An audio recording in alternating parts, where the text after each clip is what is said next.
con la intención de explicar qué hay detrás de ese gran deseo que muchas personas experimentan por consumir azúcares.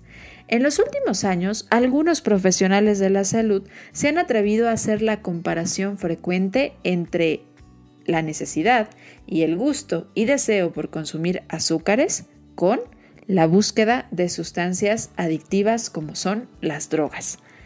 Pero, ¿es verdad que el ser humano puede ser adicto a algún alimento? Siendo aún más específicos, ¿los humanos podemos ser adictos al azúcar? Y ya que estamos hablando de temas psicológicos, siempre que hay compulsión, ¿es ansiedad por comer lo que tengo? ¿Todo consumo de grandes cantidades de alimentos y bebidas es un atracón?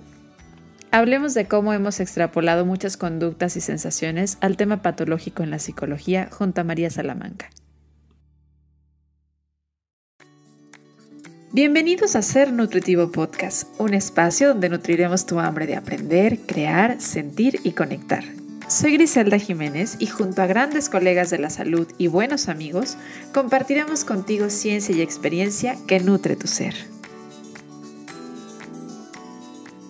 Extrapolar conductas y sensaciones como tengo mucha hambre a llamarlas ansiedad, hacer comidas de mayor tamaño a llamarlas atracón, deseo por un alimento a llamarlo adicción, ha hecho que muchas personas y profesionales de la salud hagan que se radicalicen conductas y sensaciones normales a conductas patológicas psicológicamente.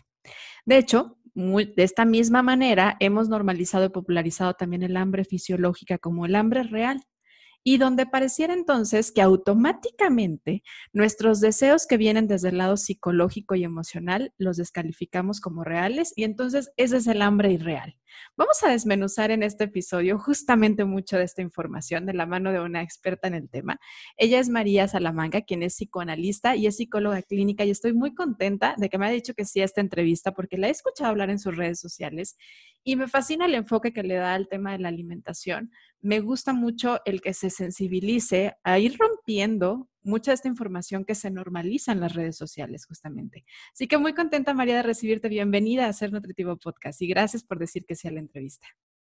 Gris, gracias a ti por invitarme a tu espacio. Estoy muy contenta de estar aquí y gracias por esa introducción tan bonita. Oye, María, y antes de que entremos de lleno al tema, a nosotros nos encanta conocer un poco a nuestras invitadas y ir sabiendo como un poco de qué hay detrás de esa profesional y qué te llevó a ti a adentrarte a hablar en estos temas de psicología de la alimentación, del tema del peso, pero más allá de un problema visto nada más como el peso, sino todo lo que hay en la conducta.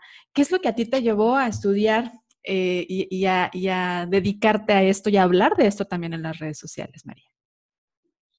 Claro, pues te platico, Gris, un poquito de mi viaje profesional. Yo estudié psicología y la verdad en la carrera siempre tuve claro que me quería dedicar a la clínica, pero jamás pensé que me iba a especializar en trastornos de la conducta alimentaria o en temas que tuvieran que ver con esto.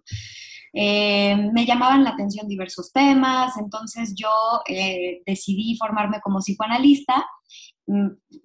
Fui muy feliz con mi formación, ejerzo bajo esa visión clínica, bajo ese enfoque. Y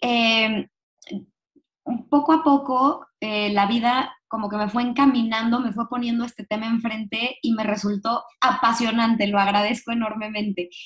Un poquito la forma en la que llegó a mi vida profesional esto fue primero gracias a un gran amigo mío, que es el doctor Fernando Pérez Galaz. Él es un cirujano bariatra y él llegó conmigo, es gastro, al estar haciendo todo este trabajo con algunos pacientes me decía, María, es que yo no quiero operar gente para que enflaque, para que pierda peso, así me lo dijo, como con sus palabras, ¿no?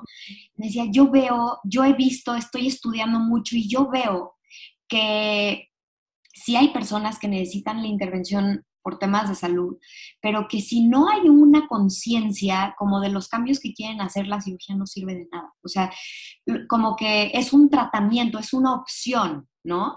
Pero si no hay una conciencia y un trabajo, entonces, ¿crees que te puedo empezar a referir a algunos pacientes con los que trabajo? Creo que les va a hacer mucho bien. dije, claro que sí, y empecé a trabajar con él y al mismo tiempo, Tani Levy, la directora de Fundación APTA, me contactó y me dijo, oye, Mari, veo que estás trabajando en el hospital, veo que estás estudiando estos temas, ¿quieres venir a trabajar a Fundación APTA?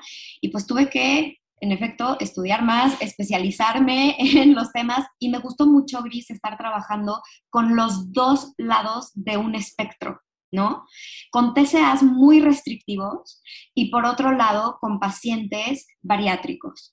Y también me gustó mucho poder aprender, ¿no? De ambos lados, teniendo por los dos lados mentores y jefes muy humanos, muy enfocados a estudiar, aterrizar y aprender, y preocupados por la gente, sobre todo. Entonces, eso yo siento que a mí me ha enriquecido mucho como para no satanizar ninguna postura como tal, sino verdaderamente buscar cuál es la mejor forma de que una persona de modo libre pueda buscar un tratamiento sin ponerse en riesgo, sin lastimarse, ¿no? Y creo que eso ha sido como esencial. Eh, Así me empecé a especializar en esos temas. Obviamente tuve que estudiar más, obviamente tuve que dialogar también con disciplinas que tenían otros enfoques, lo cual a mí me enriqueció muchísimo, poder dialogar y aprender de colegas y maestros, a lo mejor con un enfoque sistémico, un enfoque cognitivo. A mí como psicoanalista, si bien yo sigo identificándome con esa corriente y con esa aproximación, creo que me enriqueció de sobremanera y creo que hoy puedo decir que tengo una aproximación clínica y una visión integral, ¿no? De la cual me siento muy orgullosa y que invito a mis colegas a que estemos abiertos al diálogo. Yo creo que eso es lo que más nos enriquece, estar abiertos al diálogo y a aprender y sobre todo escuchar las necesidades de nuestros pacientes. Por ahí fue mi caminito. Qué bonito escucharte y me llama mucho la atención justo esto último con lo que terminas, porque para mí es muy parecido lo que sucede con la nutrición, ¿no? Cada quien tiene su enfoque, hay quienes se dedican a la psicología de la alimentación, hay quienes se catalogan como que no hacen dietas, hay quienes hablan un poquito más desde la alimentación intuitiva, hay quienes el ayuno intermitente como estrategia, y hay que entender que se necesita de diversas formas de ver una área o una profesión y de abordarla, porque hay muchos orígenes de problemas, hay muchas etiologías y por lo tanto no va a haber una sola solución o una sola forma de poder abordarla. Y es muy enriquecedor cuando abres este panorama y te das cuenta que toda perspectiva es válida y que al final esto nos enriquece como profesionales. Y en tu experiencia, esta parte de poder ver ambos extremos que al final creo yo que están muy unidos, ¿no? Porque al final tienen que ver con una mala relación con la alimentación.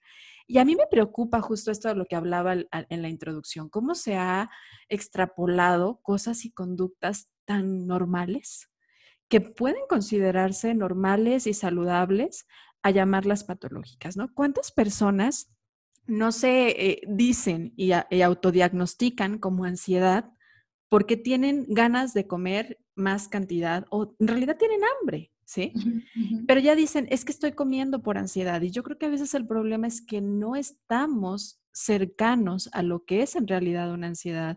No conocemos qué es una ansiedad. O también esta información que de repente se divulga en donde compara a la comida como con adicciones, cuando en realidad es que, bueno, pues la comida es algo que necesitamos, ¿no? Y creo que desde ahí tendríamos que abordar que hay una diferencia entre la adicción.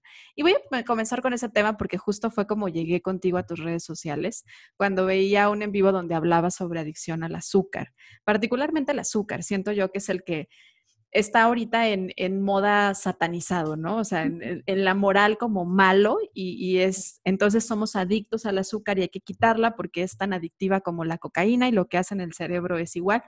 A ver, vamos a intentar desmenuzar esto y a ver qué tan real es y si la Sí. podríamos llamar adicción o no deberíamos de estarla llamando adicción. Entonces, platícame un poquito como de la definición para poder ir poniendo las bases de una adicción en el tema psicológico. O sea, ¿qué es una adicción? Para poder decir si es o no una adicción al azúcar. Claro que sí. Pues mira, una adicción, Gris, es cuando una persona depende de una sustancia al grado que sus conductas se orientan casi exclusivamente a obtener esa sustancia, ¿no? Afectando otras áreas de su vida. Y ese es como el componente un poco psicológico de la adicción, ¿no? Esa sustancia se vuelve predominante y entonces las personas pueden incluso dejar otras actividades que usualmente son placenteras para la persona o beneficiosas para la persona con tal de obtener esa sustancia. También hay otra parte de la adicción que es fisiológica, ¿ok? Esa es la parte, como este territorio gris donde a lo mejor de repente se hacen algunas analogías, ¿no? Con la comida y que ahorita profundizamos en ellas, pero justamente una adicción lo que hace es fomentar una reacción en nuestro cerebro que activa centros de placer principalmente. Y estos centros de placer lo que tienden a hacer es activar la compulsión. También ahorita me gustaría verlo más bien desde una perspectiva normal y no alterada para entenderlo mejor, pero cuando se activan estos centros de placer, lo que nuestro cuerpo y nuestra mente van a hacer es dejar todo por obtener esa sustancia placentera. También hay otras sustancias que obviamente van a generar algunas otras alteraciones a nivel biológico y que eso también tiene que ver con la dependencia que generan, ¿no? Cuando no las consumimos por razones biológicas y no solo psicológicas, van a generar un malestar. Y eso va a despertar el famoso craving o esa anticipación y antojo por la sustancia, ¿no? Que justamente va a activar todos estos centros y nos va a llevar al acto de buscar esa sustancia que tanto placer nos brinda. ¿Para qué? Para acallar esa sensación como de dolor, displacer, ansiedad, etcétera. ¿Ok? Entonces, es importante señalar que una adicción tiene que tener todos estos componentes porque justamente van a generar ciertos fenómenos, ¿no? Que vamos a estar midiendo en la adicción, como por ejemplo la abstinencia. El síndrome de abstinencia es esta respuesta física y psicológica ante la restricción de la sustancia. Y creo que también se ha hecho alguna especie como de metáfora ahí con la alimentación, pero justo con la comida tenemos una diferencia muy importante que la voy a ir señalando. La comida sí es necesaria para la vida, la cocaína no, ¿no?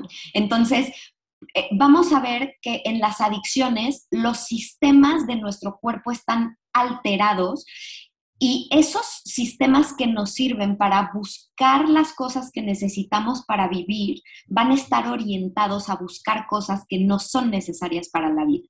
Tenemos alrededor, me parece, si no me equivoco, de 15 sustancias registradas en el DSM como adictivas. El DSM es este manual diagnóstico estadístico que usamos los profesionales de la salud para un poquito tener una referencia de los cuadros clínicos que se están manifestando y se revisa cada tanto y no es tampoco un libro que no se cuestione, o sea, es simplemente una referencia, pero cataloga alrededor de 15 sustancias dentro de las cuales se encuentran la nicotina y la cafeína. Entonces, es interesante cómo también vamos a tener una gama de disfunciones que se presentan con cada sustancia, ¿no? Algunas pueden generar incluso trastornos psicóticos, ¿no?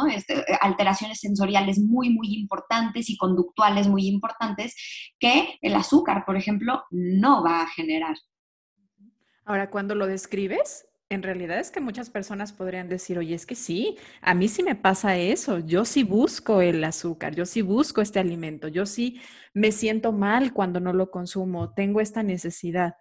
Pero la diferencia entonces entre estas 15 sustancias y el azúcar es que sí se necesita.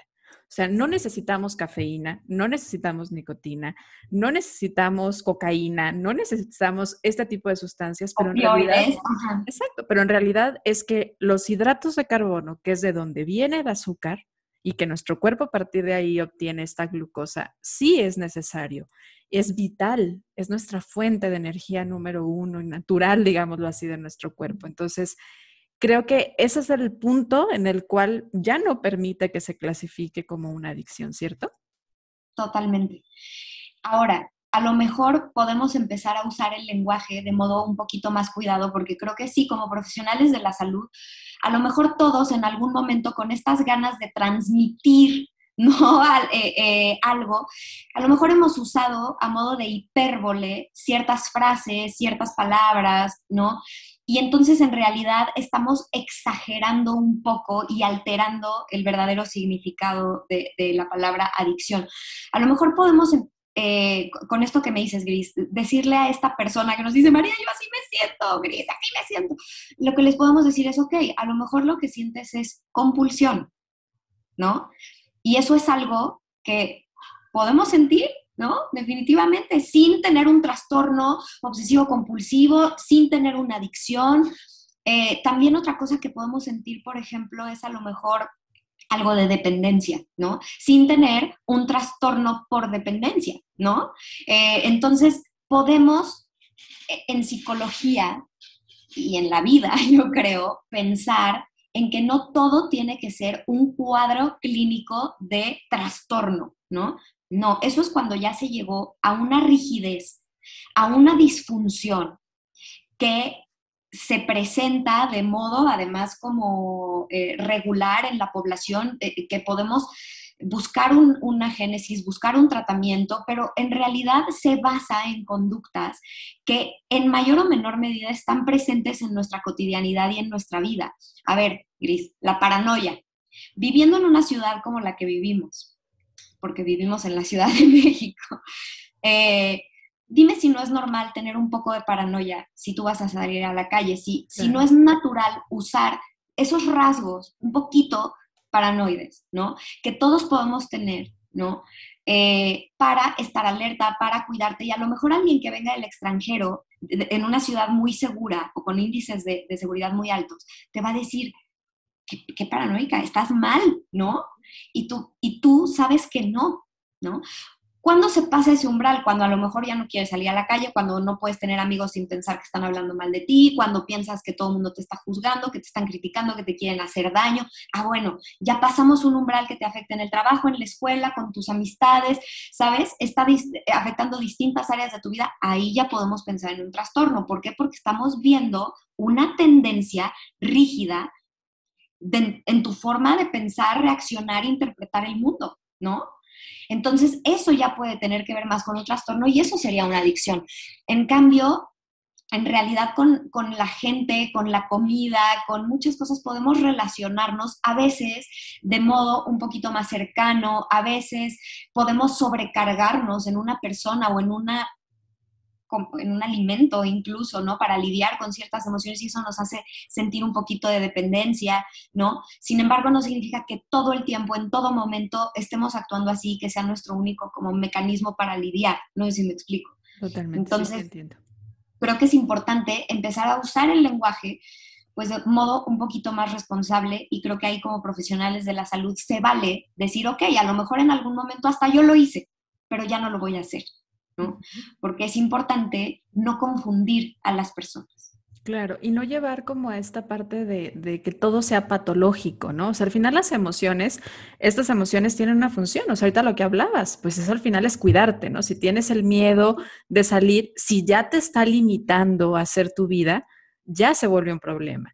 Igual pasaría con el resto de, ¿no? Si no puedes salir o no puedes vivir sin dejar de tomar café, probablemente ya estés teniendo un problema, ¿sí? Pero ahora, el tema con el azúcar y con los alimentos es que es algo que necesitamos, o sea, no es algo que vayas a poder dejar de consumir. Y dejarlo de consumir, de hecho, siento yo que llevaría a un mayor deseo, que ese también es un punto Absolutamente. importante, ¿no? La restricción es la que genera mayor necesidad o hasta esta sensación de compulsión por comerlo o por buscarlo. Exactamente. Que eso también es una gran diferencia con las drogas. Entre más consumes, más las quieres. Con el azúcar y con otros alimentos, generalmente la compulsión viene tras la restricción. Y Ujú. eso es un punto bien importante que hay que rescatar, ¿no? Justo pensando en el hambre, tenemos grandes factores que influyen en el hambre, como decías en la introducción, como señales físicas y factores emocionales, que digamos desde ahorita, ambos son necesarios, válidos y sanos, sobre todo, son sanos. Reales, o sea, dejemos de llamar real a una y a la otra no. Exacto, ambos son reales. Entonces, digamos, las señales del hambre físicas, digamos, están muy bien detectadas, sabemos perfectamente cómo funcionan, ¿no? Y tienen que ver con dos hormonas que se llaman, básicamente, porque hay muchas más hormonas involucradas, muchas más, pero vamos, poniéndolo como de modo simplificado, la grelina y la leptina son estas hormonas que van a indicarnos básicamente hambre y saciedad. Entonces son estas hormonas con las que vamos a regular y a nosotros sentir, es momento de comer o es momento de parar, ¿no? Obviamente estas hormonas se basan en las señales que le llegan como desde nuestro centro de control, que yo le llamo, que es el hipotálamo, que es el encargado de regular la homeostasis en el cuerpo. ¿Qué es la homeostasis? Que tengamos un funcionamiento metabólico correcto, ¿no? Que tengamos la temperatura correcta, que tengamos nuestra energía regulada de modo correcto, ¿no? Si por medio de nuestro metabolismo el hipotálamo se entera, ¿qué crees? Ya se nos acabó la energía, ahorita no estoy pudiendo arrancar el motor. Hambre, ¿no? La señal para que esta persona se levante del sillón y vaya a la cocina o deje la computadora y vaya a prepararse algo es hambre, ¿no? Entonces el hambre es una señal normal, necesaria y esencial para la vida, ¿ok?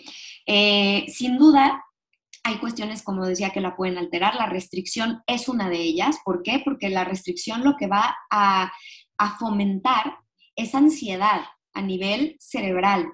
Y entonces lo que yo voy a buscar, porque me estoy restringiendo, y entonces yo lo que voy a buscar es algún elemento que me brinde placer nuevamente. Entonces voy a tener antojo por esas sustancias que no nada más son energía rápida para romper ese ayuno prolongado que hice o esta restricción extrema que hice, ¿no? Por eso tendemos, aquí tú lo sabes mucho mejor de lo que yo pueda entender, por eso tendemos a carbohidratos simples, ¿no? Porque es la forma en la que tu cuerpo dice, yo necesito energía ahorita, porque me has privado de esa energía para funcionar, ¿no?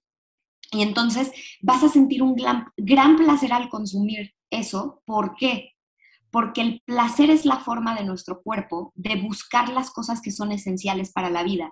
Es la recompensa que el cuerpo te da para que tú repitas la conducta. El placer, cuando tú tienes una conducta que lo genera, por ejemplo, comer, que es necesaria para la vida, el cerebro está formado para fortalecer esa vía, ¿no? Y decir, esto se debe repetir, por eso debes comer 3 veces al día o hasta más, ¿no? Y que cada experiencia conlleve algo de placer, ¿no? Y eso va a fomentar que se repita la conducta y que sobrevivas porque estás comiendo y tienes energía para hacer las cosas que tienes que hacer. Ahora, hay que decir que el cerebro, justo, acuérdense, también está la leptina y también está en estos centros de placer también se desensibilizan una vez que ya alcanzamos lo que nuestro hipotálamo, nuestro tanque, digamos, va a detectar que ya estoy lleno en placer sexual, alimentación, o sea, en muchas otras áreas, porque imagínense que viviéramos sintiendo un placer desmedido por todo, eso tampoco es adaptativo, o sea, tampoco es adaptativo. Imagínense, pensemos en el placer sexual para sacarlo un poco de la comida y ver lo absurdo, ¿no? Que nuestro cerebro esté programado para sentir ese placer continuo desmedido, ¿no? Pues es que la gente a lo mejor no saldría de la cama para comer, justamente, ¿no? Y entonces te mueres.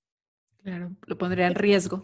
Exacto, te pone en riesgo. O dormir es súper placentero, pero si no te despiertas para comer, para tomar agua, para otra, pues también, pues imagínate, bye, ¿no? Te tienen que conectar ahí a algo. Entonces, creo que también es bien importante ver que sí, la restricción es un elemento que va a alterar estas señales, que son naturales y por eso nos va a hacer sentir que somos adictos o dependientes, ¿ok? También puede haber alteraciones metabólicas. Yo sé que esta es una discusión muy compleja, la cual la voy a dejar nada más sobre la mesa, pero las personas que abogan porque la obesidad sea un diagnóstico legítimo, lo que dicen es, a ver, hay que distinguir un poco, quitar de entrada la carga moral y también distinguir a lo mejor el sobrepeso, que además es algo bien subjetivo ahora en esta sociedad en la que vivimos con estándares imposibles corporales.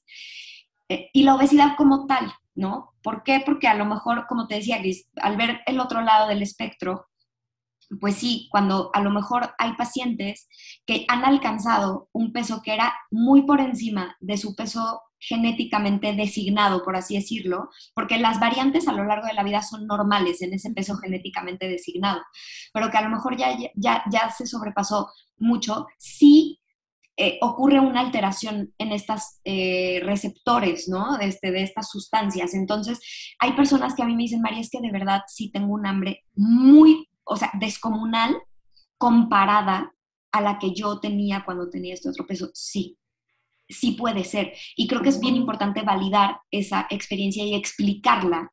Así como en la anorexia también se pueden llegar a alterar, ¿no? Estas sensaciones de saciedad, por ejemplo.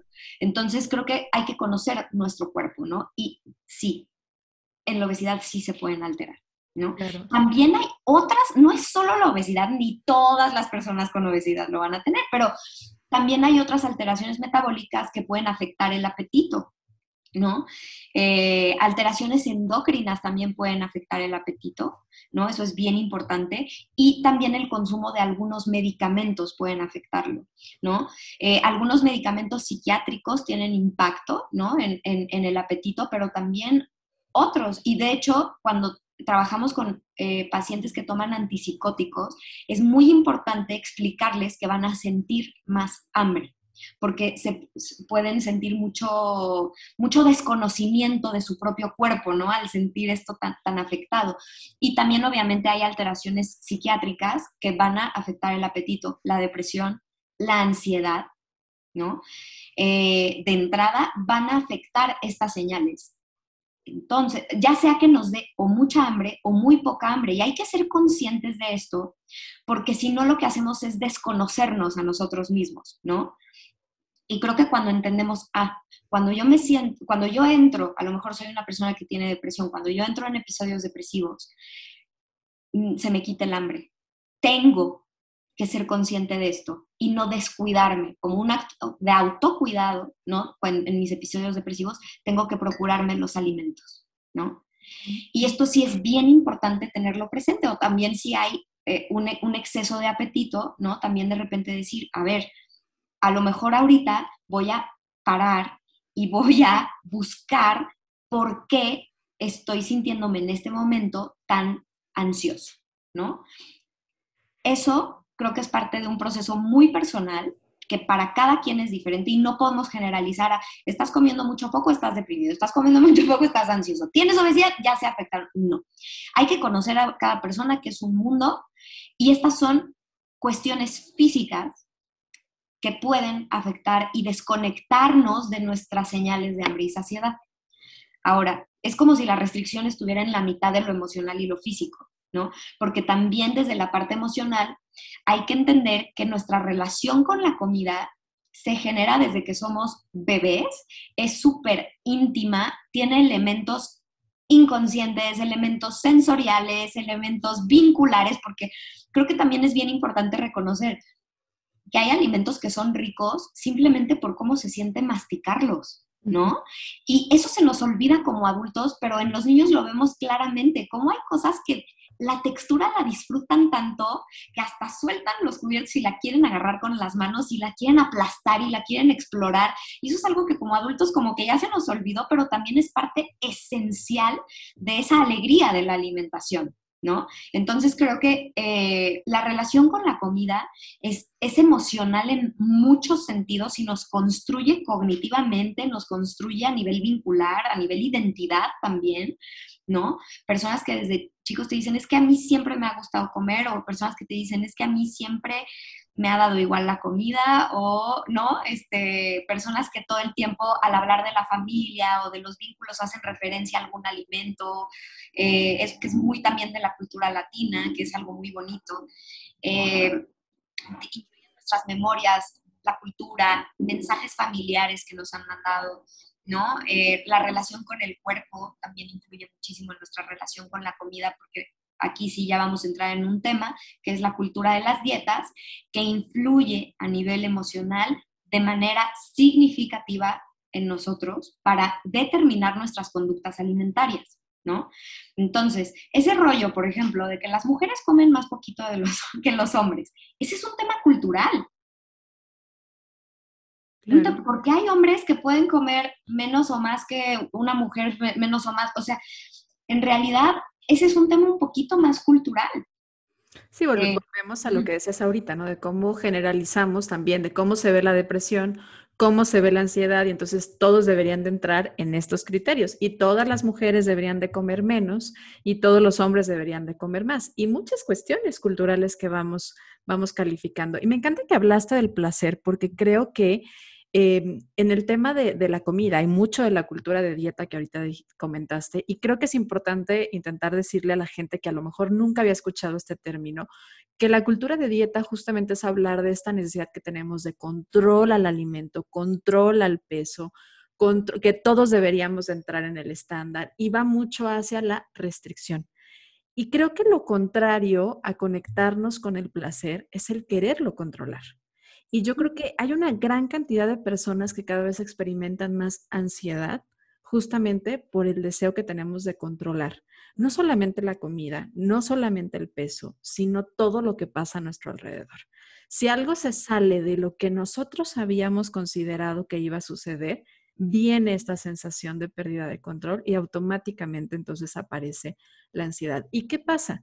Si no sabes gestionar a partir de otras cosas, de otros recursos, el tema emocional, a lo mejor tu conocido es la comida.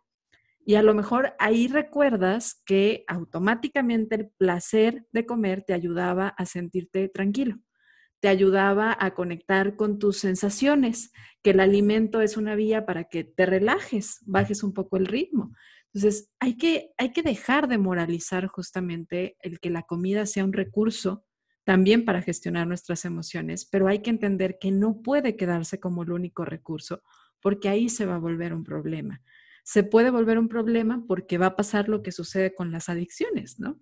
Que como bien lo decíamos, no es lo mismo, no lo podemos catalogar ahí, no lo podemos definir de esta manera, pero si todo se centra en la comida, entonces me estoy perdiendo una gama enorme de posibilidades que tiene la vida, que son las relaciones personales, que son por supuesto el trabajo, el sentirte que eres parte de una sociedad y todo lo demás que tiene la vida misma, que no solamente es alimento. Totalmente. Totalmente, creo que el elemento placentero en la alimentación es algo que se ha castigado por la cultura de la dieta, y fíjate los mensajes como tan ambivalentes que nos manda la cultura de la dieta, ¿no? Porque es como disfruta al máximo, pero a la vez restríngete, pero a la vez no subas medio gramo. O sea, yo lo podría condensar en una imagen que veo constantemente en redes sociales, que son estas influencers que suben continuamente fotos con comida que desde la cultura de la dieta se cataloga como comida chatarra, y que puede ser comida como incluso que sea un disparador para muchas personas que padecen un trastorno de la conducta alimentaria, y suben estos cuerpos eh, extremadamente delgados, como que le van a dar la mordida a la pizza o como que le van a dar la mordida a la hamburguesa, y después vemos que en realidad se toman todos los días el famoso jugo verde. Hay estos videos que pululan por todos lados donde te ponen un día en mi alimentación, ¿no? Y están muy, muy famosos en este momento, y vemos una tendencia, ¿no? Desayunar agüita con limón, comer el famoso pan con aguacate y un huevito, y luego el resto del día ensaladas con proteína casi nula y carbohidratos pues cero, ¿verdad? Y grasas buenas, ¿no? Muy entre comillas lo estoy Ujú. diciendo. Y este es un patrón como de una moda ¿no? En cuanto a la dieta, digamos, que está como normalizado y luego se sube este contraste, ¿no? Como de, ay, aquí estoy comiéndome una pizza yo solita y son mensajes muy confusos para las personas que los recibimos, ¿no? Y que decimos, pero a ver, si yo como todo el día, o sea, de esa manera que no es el avocado toast y la ensalada, yo no tendría ese cuerpo de modo natural y tal vez la influencer tampoco, ¿no? Valdría la pena mencionar. Y es como muy confuso y es muy contradictorio y entonces caemos en esta como sobreobservación de los cuerpos de los otros y este análisis, este interés enorme por ver qué comen verdaderamente en un día, que no, cómo yo me puedo ver así. Eh, la cultura de la dieta en realidad lo que hace es un poquito como atraparnos en estas imágenes fantasiosas e imposibles, ¿no? Porque hasta los cuerpos llegan a ser imposibles. Son cuerpos extremadamente delgados, casi infantilizados, los que se promueven, con este contraste de tener como caracteres sexuales secundarios exacerbados que serían imposibles de lograr de entrada en un cuerpo infantil, y mucho menos en un cuerpo tan delgado, ¿no? Uh-huh. Entonces, creo que sí llama, siendo que el desarrollo y el almacenaje de grasa y tal es importantísimo también para la secreción hormonal, que es parte del desarrollo de la sexualidad y de la adolescencia y de los caracteres sexuales secundarios. Entonces, son mensajes extremadamente ambivalentes, es a lo que voy, que lo que te hacen sentir es una sensación de vacío, de insatisfacción constante, de cuestionarte si quién está mal, soy yo, soy tú, ¿qué hago? Entonces, ¿como la pizza, como la ensalada? O sea, ¿de qué se trata esto, no? Pero tú no te preocupes con mi vida feliz que yo tengo, tú compra este reto, tú compra estas botas, tú compra esta bolsa, tú haces esto. Entonces, es la cultura de las dietas instalada y gestada dentro de una sociedad de consumo, ¿no? Que además tiene características, pues, bastante pues misóginas y que en particular han castigado durante muchos años el cuerpo de la mujer, ¿no? Sometiéndola, volviéndolo un objeto, y ahorita ya lo vemos que también ya permeó a los hombres y a toda la diversidad, ¿no? De identidades de género. Hay ideales corporales para cada quien y entonces esto es como una anestesia social impresionante porque recuerden, lo que nos hace sentir es que no somos lo suficientemente buenos. ¿Cómo vamos a llenar ese vacío? Consumiendo de manera compulsiva. Entonces, esa compulsión que estamos sintiendo viene de la restricción afectiva, viene de la restricción vincular, viene de la restricción de alimentos, porque también tenemos hambre, ¿no? Tenemos hambre real. Y por eso queremos esa pizza también, ¿no? Y entonces, fíjense cómo ansiamos ese nutrimento, ¿no? Esa nutrición, pero a la vez vivimos en una sociedad que lo que nos dice es que lo tenemos que castigar, ¿no? Porque solo si tú eres controlado, ¿no? Controlado, delgado, entonces eres sano, admirable, híjole, ¿qué mensajes tan agresivos estamos recibiendo? Y obviamente hemos castigado mucho a los cuerpos diversos a ese ideal, que somos básicamente todos, ¿no? Vivimos castigados, juzgándonos a nosotros mismos y juzgando a los demás. Eso ha interferido en nuestra hambre, porque nos morimos de hambre. ¿Te gusta Ser Nutritivo Podcast? Hay 3 formas en las que puedes ayudarnos a seguir creciendo y seguir compartiendo esta información para ti. Da seguir en la plataforma de tu preferencia donde nos escuchas, ya sea Apple Podcast, Google Podcast, Spotify, YouTube. Dale seguir para que no te pierdas cada uno de nuestros episodios. Ayúdanos a compartir con la persona que tú creas que nuestro contenido y nuestros episodios puedan ayudarle a nutrir su ser. Y no olvides en dejar una referencia en Apple Podcast de cómo Ser Nutritivo Podcast te ha ayudado a nutrir tu cuerpo, tu mente y tu alma. Gracias por ayudarnos. Continuamos con el episodio. Y yo quería hablar del control, justo uno porque lo escucho mucho en consulta, otro porque me doy cuenta que es algo que preguntan mucho también en las redes sociales y en los en vivos de cómo controlo el hambre. Cuando uno habla de hambre o deseo o del placer, automáticamente viene la pregunta de cómo la controlo. No la controles, la escuchas. Exacto. No la controles, la gestionas. Escuchas de dónde viene, escuchas qué viene a decirte. porque además, ya sea un hambre física o un hambre emocional, tiene una función. Y aquí lo importante es que tú analices qué función tiene. Como toda emoción, hay una función. Ya sea una hambre física y la función es que comas porque necesitas energía y necesitas sentirte saciada porque para poder seguir necesitas tener más vitalidad y eso te lo va a dar el alimento, o necesitas micronutrimentos y lo vas a encontrar en los alimentos, o ya sea porque estás gestionando una emoción con el alimento también y necesitas pararte a sentirlo.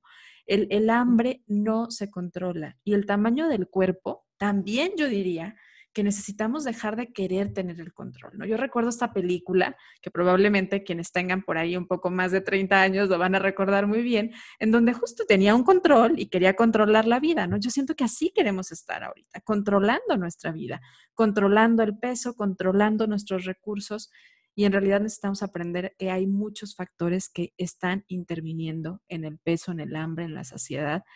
Y me gustó mucho que hablaras de cómo se fusiona el tema psicológico con el tema fisiológico. Porque yo repito mucho en el podcast que necesitamos separarlo para entenderlo, pero necesitamos unirlo para poderlo trabajar. Entonces, por supuesto que esto tiene que ver con hormonas, por supuesto que esto tiene que ver con neurotransmisores y claro que puede haber una conexión y hay una conexión entre lo psicológico y lo fisiológico.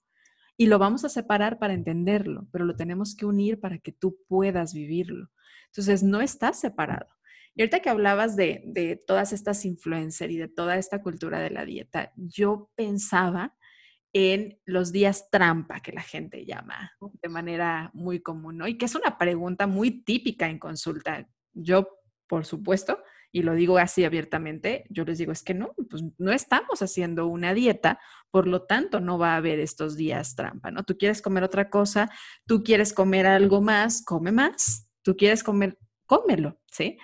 Pero psicológicamente, y tú que estás muy adentrada en esta parte de la conducta, ¿de qué manera puede afectar el que uno haga estos días trampa? Estos días de decir, de lunes a viernes me restrinjo, a lo mejor hasta el sábado, porque nada más el domingo es el día que dejo entrar el placer a mi vida y la elección y la conexión a mi vida. ¿De qué manera pueden afectar? Yo creo que la forma en la que afectan, Gris, es que perpetúan un círculo vicioso, porque en realidad lo que estamos reforzando es que en efecto hay comida buena, comida mala, que el equilibrio famoso, porque así se venden los días trampa, ¿no? Como equilibrio. El equilibrio radica en seguir polarizando. Eso es imposible, o sea, es un enunciado imposible, ¿no? Entonces, en realidad la idea es, porque lo que estás diciendo con ese día trampa es que solo hay placer en esa comida trampa, ¿no? No sé, una hamburguesa, ¿no? Porque además como que son las típicas, ¿no? Porque las que han sido satanizadas son las que se vuelven la comida trampa, y justo ahí entramos en el tema de la restricción. Psicológicamente, entre más restrinjo, más deseo. Psicológicamente, entre más me prohíben algo, más se me va a antojar. Lo prohibido es lo que fantaseamos, y eso es algo estudiadísimo. Freud tiene, bueno, obra y teoría para aventar para arriba sobre esta cuestión del placer, y tenemos estudios que lo corroboran sin duda alguna, ¿no? Entre lo prohibido es lo más deseado. Entonces, si yo sigo pensando que hay una comida que tengo prohibida en lo general y que solo se me permite cuando es mi día trampa, solo asocio el placer con esa comida. ¿Por qué no voy a asociar el placer con unos pepinos? A ver, ¿por qué no voy a asociar el placer con unas zanahorias, unas jícamas, una manzana? Yo hago la referencia mucho a niños chiquitos porque creo que a mí por lo menos me han enseñado mucho, ¿no? Tú ves que a veces se les antoja una manzana, que a veces quieren comer verduras, a veces no.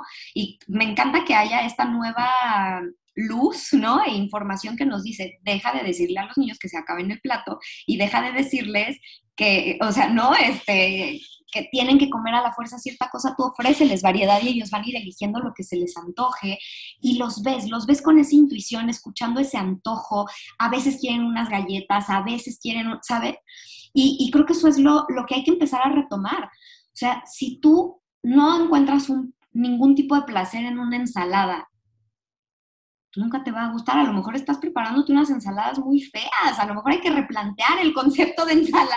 Y lo que decías de la importancia del placer, o sea, el placer es para que lo quieras repetir.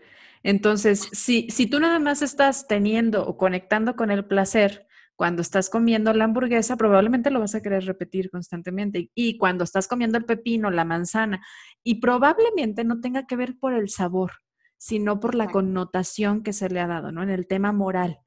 Porque en realidad es que puede ser muy placentero comerte una mandarina, comerte una manzana, comerte muy, muy placentero, pero no lo estás haciendo a lo mejor desde la elección, desde los sentidos, desde el contacto, sino de para merecerme la pizza el fin de semana o la hamburguesa el fin de semana.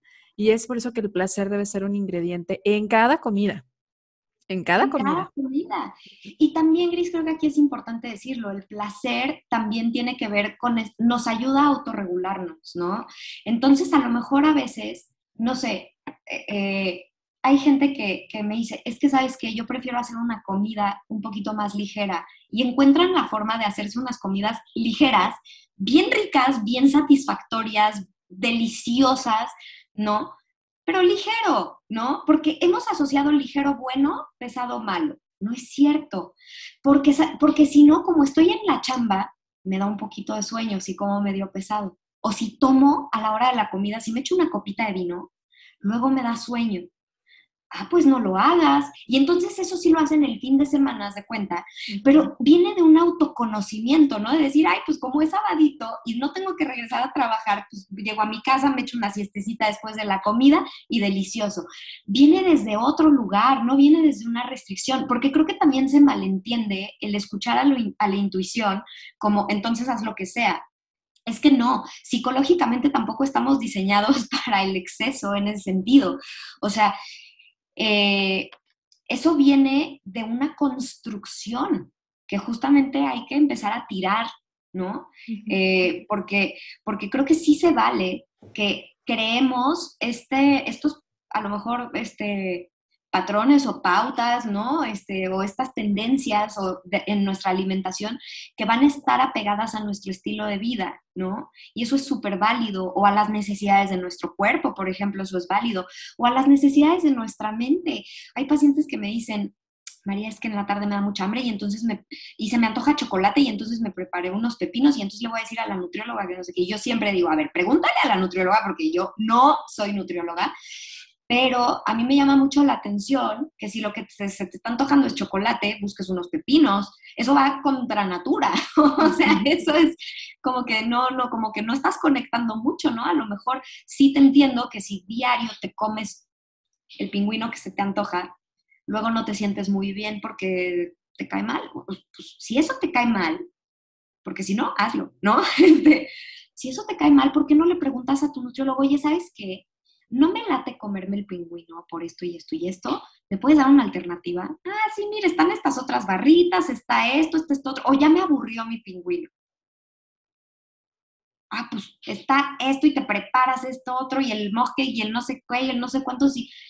Encamínate. Si a ti se te antoja en la tarde un apapacho de un pastelito chocolatoso, disfrútalo. Disfrútalo. Es altamente incoherente que pretendas que te van a gustar los pepinos a esa hora. O sea, si sientes que necesitas más agüita, más fibra, más acá, más allá, lo que sea, pues cómetelos en la mañana o méteselos a tu ensalada, ¿no? Claro, y yo agregaría también y analiza desde dónde viene. Volvemos, sin moralizarlo. Pero es raro que al cuerpo siempre se le antoje lo mismo a la misma hora y que sea algo totalmente fisiológico. A lo mejor también tiene que ver con un recuerdo, a lo mejor tiene que ver con que es momento de bajar el ritmo, a lo mejor tiene que ver con que el clima te recuerda a tal situación. Entonces también acuérdate que no está mal que el alimento sea un recurso para gestionar tus emociones, pero que no puede y no debería ser el único recurso, no por reglas externas, sino porque al final se puede volver una relación ahí como muy necesaria, ¿no? Para entrar a la recta final, yo escucho mucho que la gente dice, es que me di un atracón y lo hace refiriéndose a comí mucho o tenía mucha hambre y entonces me di un atracón. En realidad es un atracón. O sea, volviendo a este punto de dejar de poner todo como patología, es un atracón. No siempre, Gris, y creo que aquí nos podemos incluso vincular con el tema del placer, ¿no? Porque también estamos asumiendo que la ingesta compulsiva es en efecto verdaderamente placentera, cuando en la ingesta compulsiva el placer dura muy poquito, como para ser tan, o sea, nos refuerza la conducta, pero en realidad no nos da felicidad. Incluso hay gente que me dice, oye, yo me comí todo el pastel y la verdad es que ni lo disfruté. Ujú. O sea, creo que ahí también eso nos dice mucho, ¿no? Un atracón generalmente va a estar caracterizado, así como viene en el DCM, por una ingesta muy por encima de las necesidades calóricas de la persona. Se ha tratado de establecer parámetros objetivos como para darnos una idea. Y digamos que 2.000 calorías en una sentada sería una referencia para detectar esta necesidad calórica muy por encima, ¿no? Porque digamos, es la ingesta como de un día de una persona con poquita actividad, ¿no? O sea, como de una persona un poco sedentaria, ¿no? Podría ser 2.000 calorías. Del promedio, ¿no? Es como lo que hemos como Promedio, estandarizado, así es. Ujú. exacto. Pero digamos que se concentró en un solo alimento. Entonces ese es un indicador de que tal vez no es una necesidad tan biológica en ese sentido como de homeostasis y del metabolismo no, sino que es más una cuestión vinculada a lo emocional o a la ansiedad o a otro tipo de situaciones. Además tiene otras características que el hambre por sí misma no tiene, ni la saciedad, como la culpa, por ejemplo, ¿no? O la sensación de pérdida de control. Durante el atracón debe haber una sensación de pérdida de control, que si se fijan, tiene que ver con lo que decíamos. No hay placer ahí, hay compulsión. Entonces, porque el placer es rico, ¿no? Híjole, una sobremesa, una comida larga, a lo mejor sí puedo sentir que comí de más. Ujú. Se vale también tener comidas donde sintamos que comamos de más o que comimos el famoso por gula, ¿no? Se vale comer por gula, pero lo disfrutaste. Eso no fue un atracón como tal, ¿no? Si hubo disfrute verdadero y no hubo sensación de pérdida de control y no hubo culpa, fue, pues sí, a lo mejor una ingesta o una comida más pesada o más cargada, ¿no?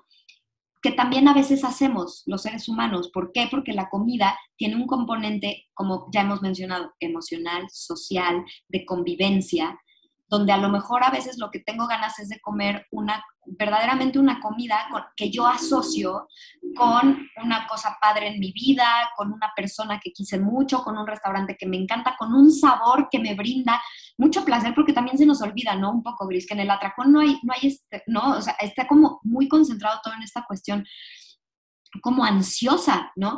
Siendo que una alimentación como más pausada, más intuitiva o más consciente, por así decirlo, más que intuitiva, consciente, estás comiendo, pero por los ojos, pero por la nariz, pero por la boca, disfrutando los sabores, preparando. Aquí es lo que sea, O ¿no? sea, hablaríamos de que esta parte de perder el control sería perder la desconexión o desconectarte de los sentidos. O sea, Conectar. ya no saber, sí, ya no verlo, ya no saber a lo mejor la cantidad que te comiste, no por el controlar la cantidad, sino porque pues ya no supe, o me terminé el plato y ni cuenta me di, me serví más y no me di cuenta, ¿no?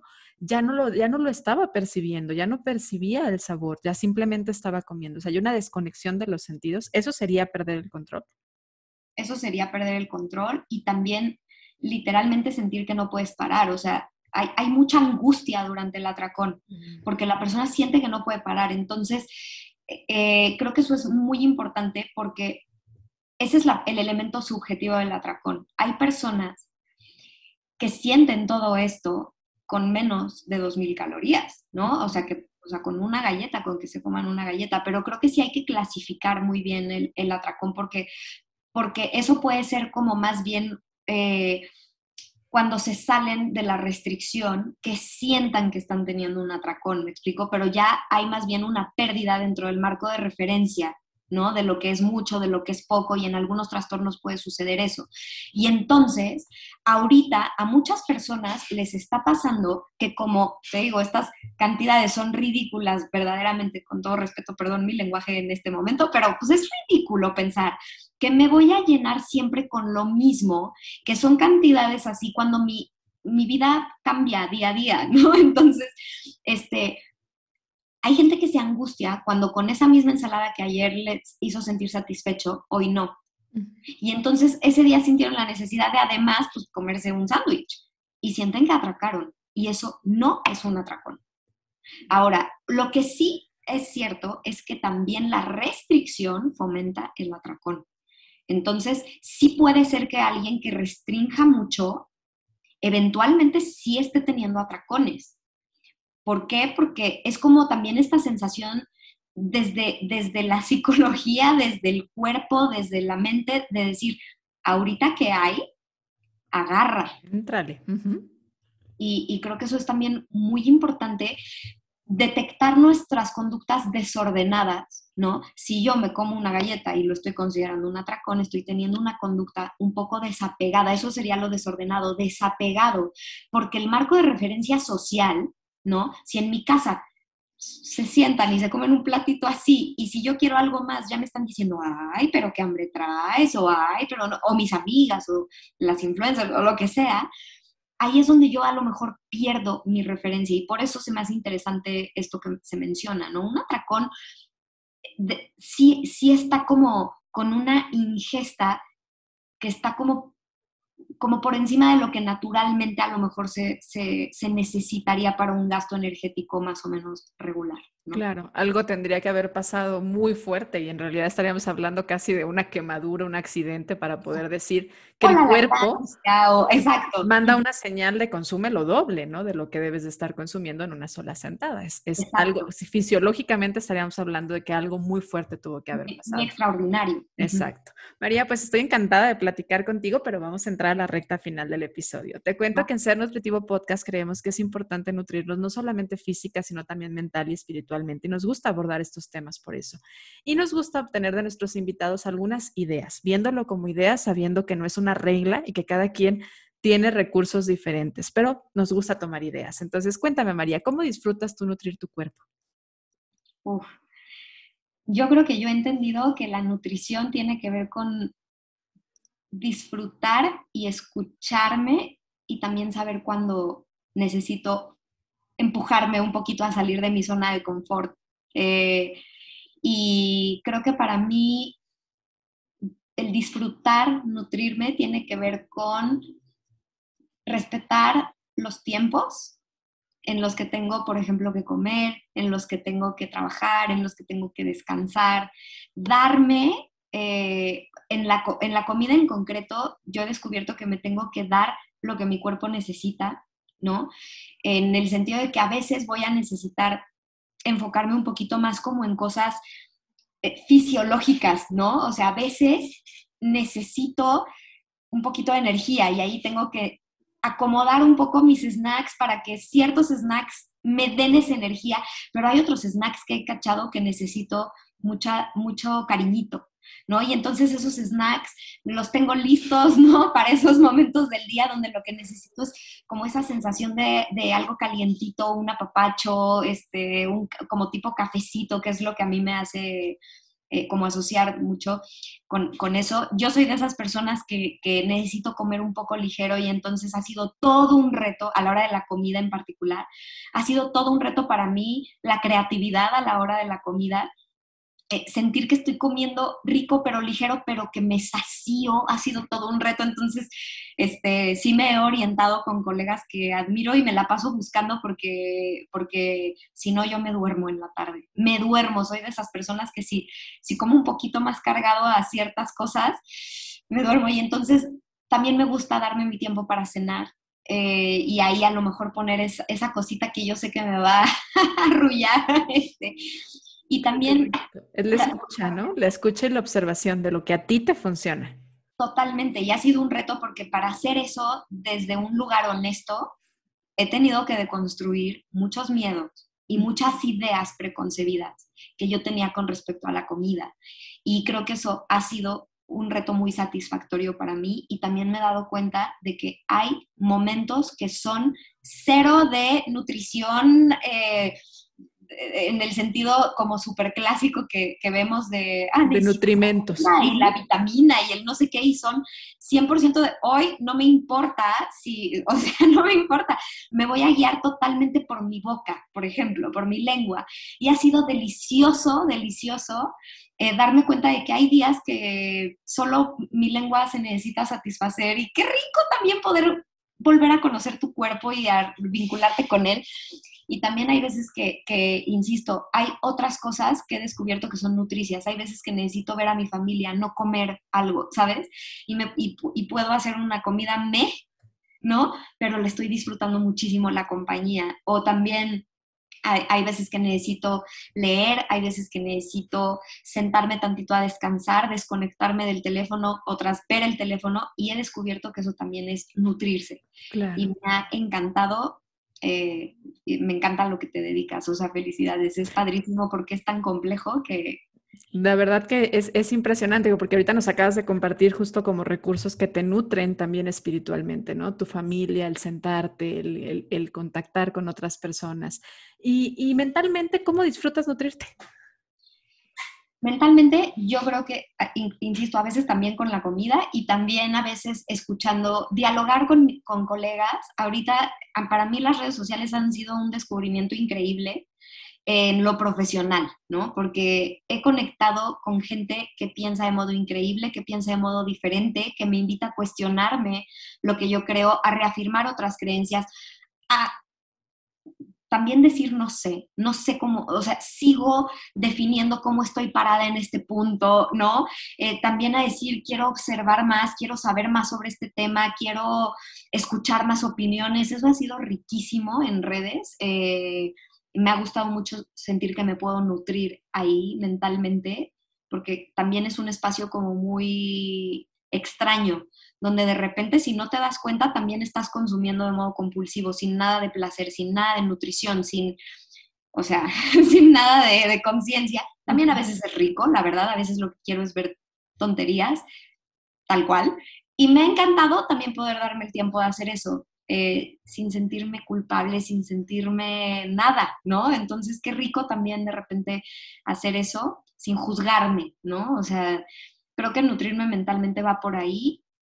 Creo que también encontrar temas que me apasionan y me generan genuina curiosidad ha sido para mí súper, súper enriquecedor. Alejarme de posturas radicales también ha sido muy, muy importante para mi mente, porque siento que si bien hay gente que tiene una misión y muy importante mensajes que transmitir y tal, siento que la violencia ahorita es como un tema pues que no me nutre para nada. Entonces, una cosa es agresión, energía, y otra cosa es violencia. Y gente que es como tan agresiva para transmitir sus mensajes en redes, es algo de lo que me ha alejado, y aconsejo como que la gente haga lo mismo. O sea, esas cuentas, esas cosas que te disparan, te encienden, te hacen sentir más angustiado que tranquilo, bye. Claro. Y fíjate que estamos haciendo un libro de la vida en Ser Nutritivo Podcast. Es un libro de frases para futuras generaciones. ¿Qué te gustaría poner ahí? ¿Qué te gustaría decirle a futuras generaciones en una frase? Wow, ahora sí me la pusiste difícil. Es un reto, ¿no? Reducirlo en una sola frase, pero hay mucho que podríamos decirles. Es como dejar esta parte de trascendencia en una frase que les ayude. Voy a decir una frase que le escuché a mi hermana hace unos días y me encantó. Era con respecto a otro tema, pero siento que aplica para todos los temas. Escucha de todo, pero toma lo que te sirve para formar tu opinión. Muy buena, muy buena. Como dices, aplica en todo y de eso se trata, de dejarles algo que sea útil para ellos. María, muchísimas gracias. ¿Hay algo por ahí que digas, no, Gris, todavía no nos vamos sin que yo diga esto? No, creo que sí. creo que dijimos todo y que siempre hay mucho más que hablar de estos temas. Pero bueno, lo que me gustaría es que todos se vayan como con un poco la idea, lo que me interesaba transmitir hoy es que somos un todo, o sea, que somos un todo y que el conocernos es importante, atrevernos a echar ese clavado en nosotros, no solo en nuestro cuerpo y las neuronas y los neurotransmisores, sino también en las emociones, también en lo social, todos esos mensajes, y que no se trata de hacer una cosa que es la que está bien, se trata de que encuentres tu camino, pero que sea de modo consciente. Cuando es de modo consciente, vas a ver la forma de hacerlo sin lastimarte, desde un lugar de amor, desde un lugar de autocuidado, desde un lugar, pues sí, o sea, en donde estás tú primero y no para complacer a nadie y no por satisfacer a nadie más, que a veces pues tal vez no es la motivación correcta, ¿no? Y bueno, eso es como lo que quise transmitirles. Ojalá que haya tenido éxito en eso. Creo que quedó bastante claro y me gustó que además lo cerraras dejándolo todavía más esclarecido. Pues muchísimas gracias, María, y a ti que nos escuchaste. Muchas gracias por ser parte de Ser Nutritivo Podcast. Recuerda que nos escuchas cada jueves, así que nos escuchamos pronto. Gracias.